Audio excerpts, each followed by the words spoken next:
भारत के आम चुनावों के नतीजों में बीजेपी को अकेले दम पर बहुमत नहीं मिला है। हालांकि बीजेपी के अगुवाई वाले एनडीए गठबंधन को पूर्ण बहुमत हासिल हो गया है। प्रधानमंत्री के चेहरे को आगे कर इस चुनाव में उतरने वाली बीजेपी और एनडीए गठबंधन को 272 के पूर्ण बहुमत से कुछ अधिक सीटें ही आई हैं। विपक्षी दलों के इंडिया गठबंधन को पिछले दो आम चुनावों के मुकाबले अच्छी खासी संख्या बढ़ी है। इस चुनाव पर दुनिया भर के देशों की नजर थी, क्योंकि प्रधानमंत्री मोदी तीसरे कार्यकाल में और बड़े बहुमत से लौटने की उम्मीद कर रहे थे। अब बीजेपी को अपने कॉन्स्टिट्यूएंट पार्टीज पर अधिक निर्भर रहना पड़ेगा।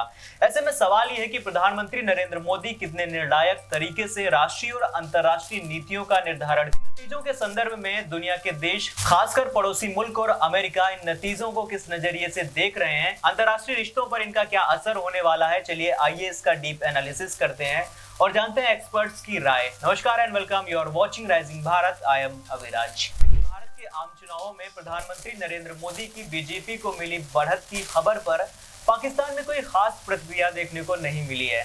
पाकिस्तानी जनता का भारत के आम चुनावों के प्रति उदासीन रहने का एक और कारण ये है कि वो अपने घरेलू राजनीतिक, आर्थिक और सुरक्षा संकट की चिंताओं से जूझ रही है। हालांकि बीजेपी के पूर्ण बहुमत न पाने से लोग हैरान भी हैं। जिस तरह पीएम मोदी ने चुनाव प्रचार के दौरान मुसलमानों को कथित रूप से निशाने पर लिया, उससे भारतीय मुसलमानों को लेकर पाकिस्तान में एक आम चिंता है।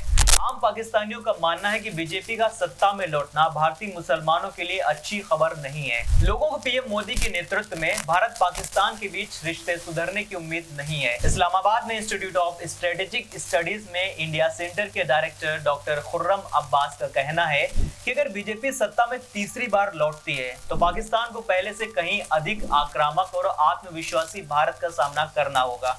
कश्मीर, गिलगिट, बाल्टिस्तान और इंदस जल समझौते पर तनाव भी बढ़ सकता है। उन्होंने कहा, ऐसा लगता है कि भारत में एक राजनीतिक और रणनीतिक सहमति बन गई है कि इस समय पाकिस्तान के साथ संबंध सुधारने में आर्थिक या राजनीतिक लाभ नहीं है और भारत पाकिस्तान को लगातार अलग थलग करने की नीति भी अपनाएगा।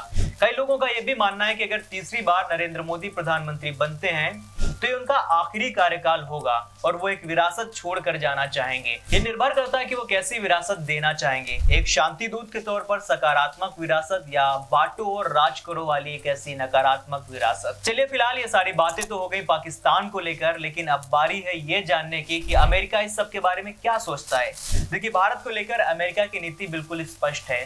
वो भारत को बहुत अहम मानता है, खासकर चाइना को संतुलित करने के लिहाज से। हालांकि अमेरिका के राजनेता मोदी को कुछ खास पसंद नहीं करते, सिवाय तुलसी गैबर्ट जैसे कुछ कंजर्वेटिव नेताओं को छोड़कर। लेकिन भारत के साथ रिश्ते को लेकर कई अमेरिकी नेताओं ने कहा है कि ये सदी का सबसे अहम रिश्ता है।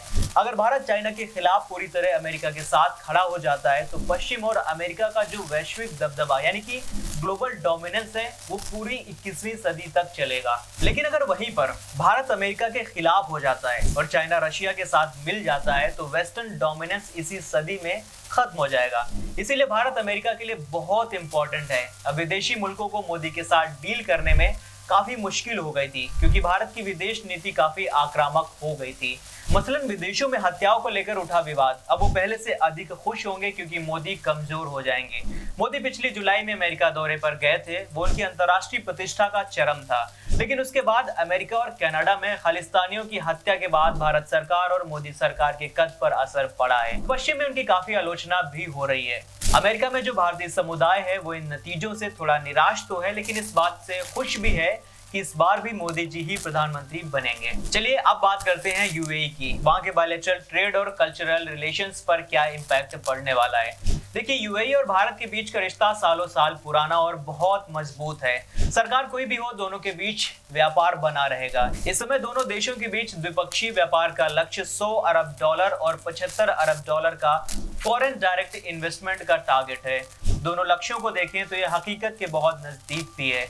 दोनों देशों के बीच जो कॉम्प्रिहेंसिव इकोनॉमिक पार्टनरशिप एग्रीमेंट तय हुआ था वो सबसे पहले 90 दिनों के भीतर हुआ था।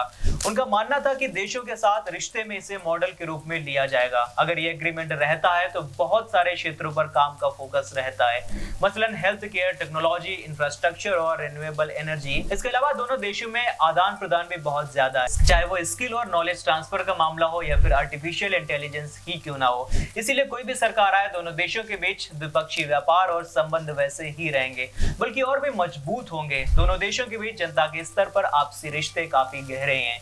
यूएई में भारतीय मूल की आबादी अन्य देशों के मुकाबले सबसे अधिक है। सांस्कृतिक मूल्यों में भी दोनों देशों में काफी समानता है। अभी यहाँ मंदिर बना है, जो भी सरकार आए, यूएई और भारत के बीच रिश्तों में कोई फर्क नहीं आने वाला है। फिलहाल आज के लिए इतना ही। मैं उम्मीद करता हूँ आपको ये वीडियो पसंद आया होगा। लाइक शेयर कमेंट करके जरूर बताइएगा और इस मुद्दे के बारे में आप क्या सोचते हैं कमेंट सेक्शन में लिखकर जरूर बताइएगा। मिलते हैं नेक्स्ट वीडियो में, तब तक के लिए शुक्रिया, अलविदा।